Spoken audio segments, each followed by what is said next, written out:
Hello everybody and welcome! What you just saw is one bug that did all those many things. Now, before you get your hopes up too high, all these things are, most of them are temporary things, and as soon as you reload the chunk, all that stuff will disappear.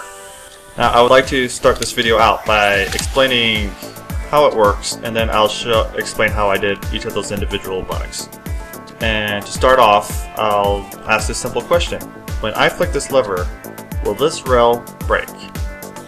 If you answered yes, you are correct. If you answered no, you are also correct.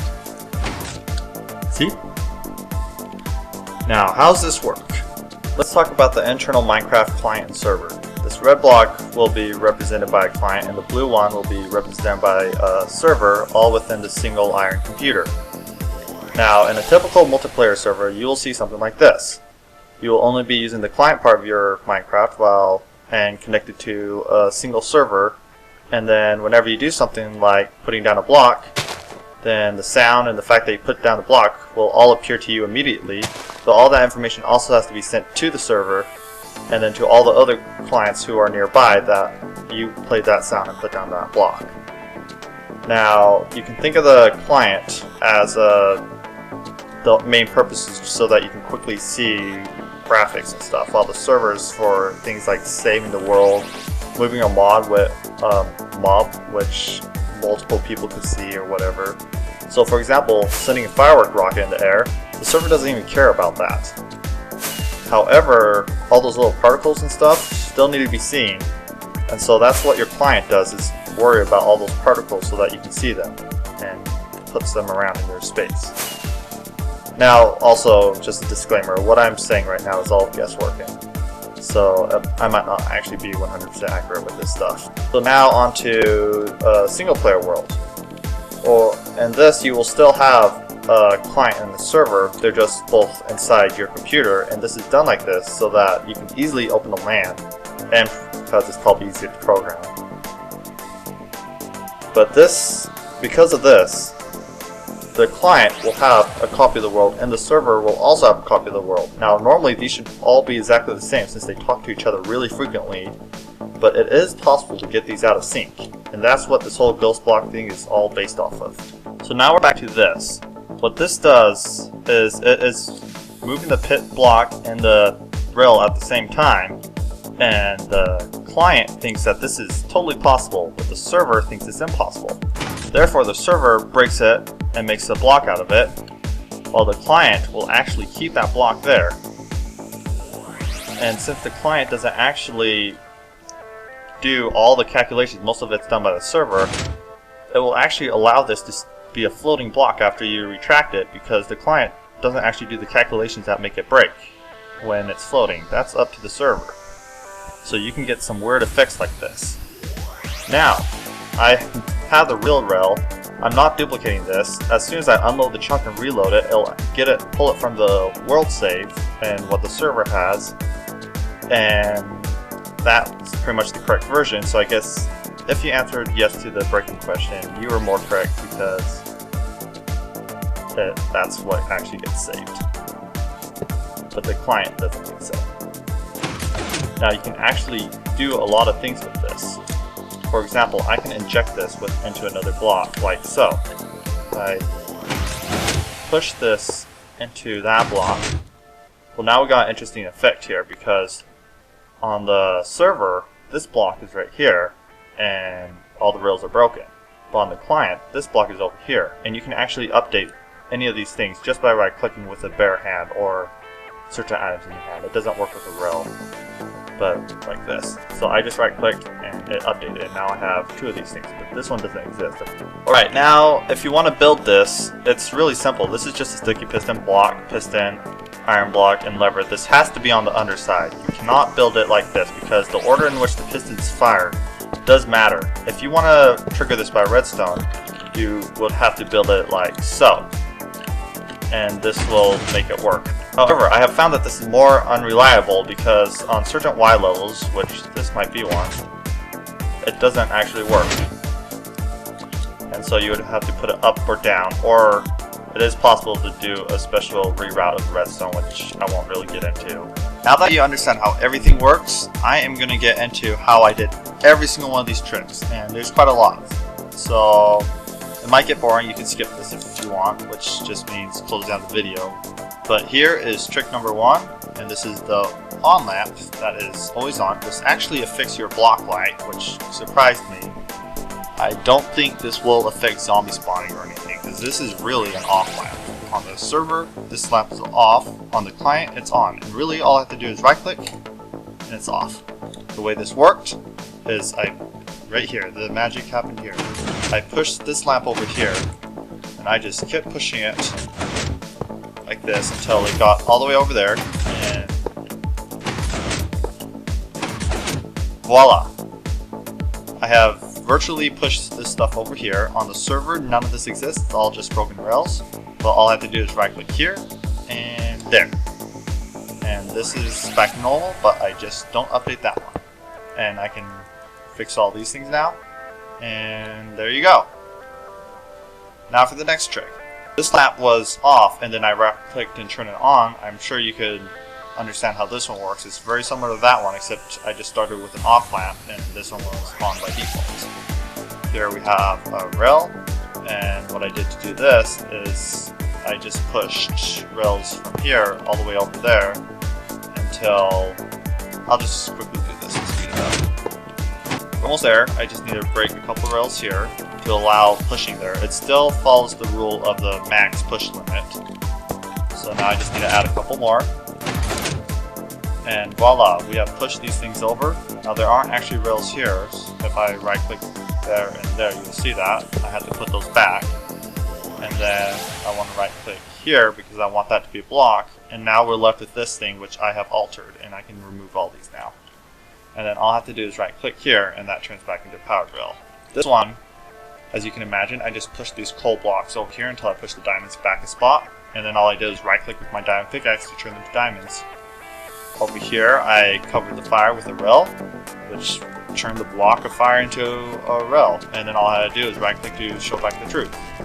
This one was fun, but in all actuality, I think you can tell it already, all I did was push fake wood over here and got rid of the grass and fake water, and then I was able to plant it on wood, but in all reality, it was grass I was planting on the whole time. But you gotta be careful with this trick, because if I was to just plant it straight down here, and it would have updated that wood block and turned it to grass. So that's why I put this here, so I can hit here and not update it instead.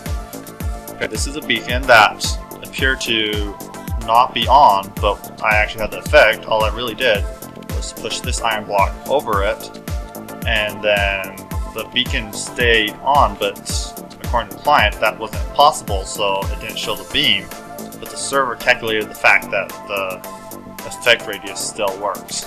I believe here all I did was make the floating rail, which you how to do. This is the same beacon, but I already started with a block not there. So then I just pushed a rail on top of the beacon beam, got rid of the block, so that I was supposed to be getting the effect, but I didn't. This one was a fun one, and I did it in my Skyblock world, and I'm going to explain more in depth what's going on here.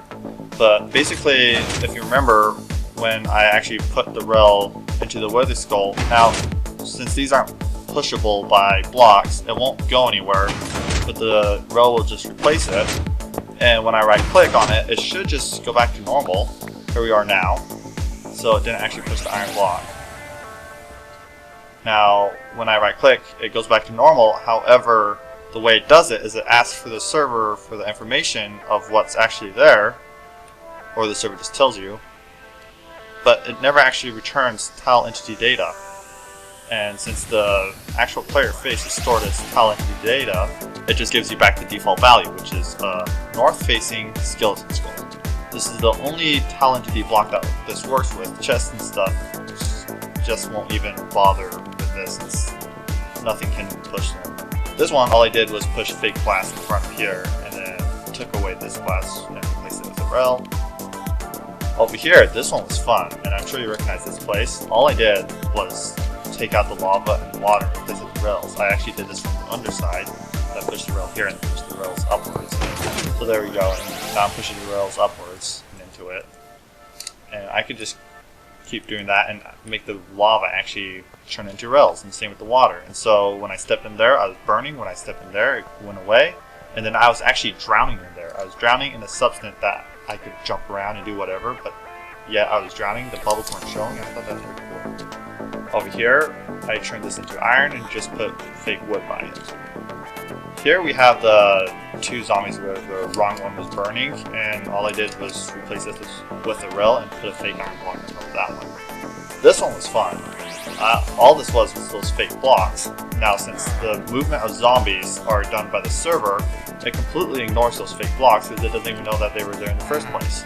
So when I dropped the zombie there, it just fell right through and went through normally. However, the client, it doesn't work so well with, because the client actually isn't the one that calculates the fact that you're jumping around on blocks and stuff. Both of them actually do. I can quickly show you this effect here, where this is a rail, but according to the server, it's a block.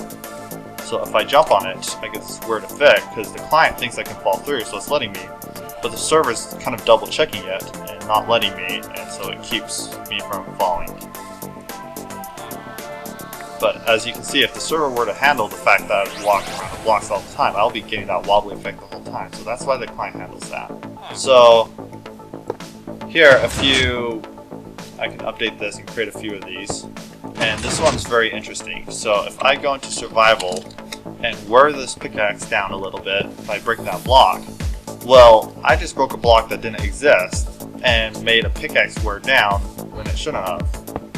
Since this pickaxe was never supposed to be broken in the first place, all you have to do is right click on it and it will just repair itself. Now, I just recently found out that you can also just throw it on the ground and pick it up, and you pick it up as a fixed pickaxe. Now over here, as you can maybe guess, all I did was put a bunch of fake grass into this square, and then when the server will be the one that handles the bone mealing, and so when I bone mealed near it, then it never actually put stuff over here because it didn't even know that the client thought there was grass there. This here was the instant mining thing where I instant mined a strip of stuff, and all that was right clicking to update it. This was breaking the diamond block and nothing dropped, and that would be because none of this is a duplication glitch, because none of it really existed. So when I broke it, since dropping is handled by the server, nothing got dropped. Here we have the line in the nether portal. The diamond blocks would disappear. That's because they never were there. And so the nether portal actually updates things just like right clicking does. This one I actually forgot to do, but what I was going to do is have a bunch of a diamond block here, here, here, and here, and when I put the water in the middle, water also updates things like the nether portal and will make them all disappear. this was the floating sand, and same way that the rails don't break in the air, sand doesn't fall in the air when it's the client only sand. And so I was even able to update and stuff because it never existed. Block updates are done by the server, not the client. So when you put something down and break it, the sand didn't fall. You didn't really realize it. This was a dragon egg, and I put a rail on top and then right clicked and then dragon egg teleported out. Over here, I got a second camera, and then I just moved some blocks over, and then made that second camera go into unload chunks and back so that they got a fresh load of the world. However, I was here in the altered client world, and so I was able to easily just walk across these blocks that were in the water, while according to him, it looked like I was walking on the water. Over here, I don't know how easy this was to tell, but I was punching myself, and there was a force field there keeping him from punching back farther. That's just a similar effect where I put some blocks here, made the cameraman go into unload chunks back, and then so those blocks weren't there anymore. But for me, he was punching me, and I guess I handled where I'm going when I get punched. And so, since I thought there were blocks there, I didn't go backwards. This was just a ghost TNT, put a redstone torch, it never got updated, and it didn't exist in the first place, so it didn't get lit. Same thing with the redstone block, redstone never got lit. This here was a block update detector. I don't know how easy that was to tell, but so I put a fake iron block here and a real one there, and when the fake iron block updated the piston, well, it didn't really because it wasn't a real iron block. But this one updated the piston. Over here, I just replaced this block with slabs so you could see underneath. I just shifted all these over 4 blocks and then right clicked on them all. And this was a cool thing, but I put an iron block right here, that was a ghost thing, and then put sand on top, it fell, put another one, and it just falls through. So the server is the one handling this falling sand, and so it just falls through. And falls right on top of it too when that happened. This is a device, I built this in my survival world. This is what lets you quickly duplicate the thing, not really duplicating, but it looks like you are. You right click here and it pushes that block over, and then when you right click there again, I'm doing a dual purpose thing because I'm in this hitbox when I right click there, so it updates it, but it also puts down another rail there, which creates another diamond block every time. And then I have a simple block update detector here, just here to power the pistons again. And so this is just for a more automated way to do it. And so if you saw my Skyblock world, when I made all my grass, I had 4 of these on each corner, just making a bunch of those blocks and then a bunch of pistons pushing them over. And that is everything. I hope I didn't go through it too fast, but I didn't want to bother re-explain the same concept over and over and over. So I just try to go by. Thank you for watching, and one more thing. If you guys can think of any other things you can do with this bug, because I'm sure there's many more that I haven't thought of, go ahead and say so in the comments. I would like to see what you guys can come up with. And see you later.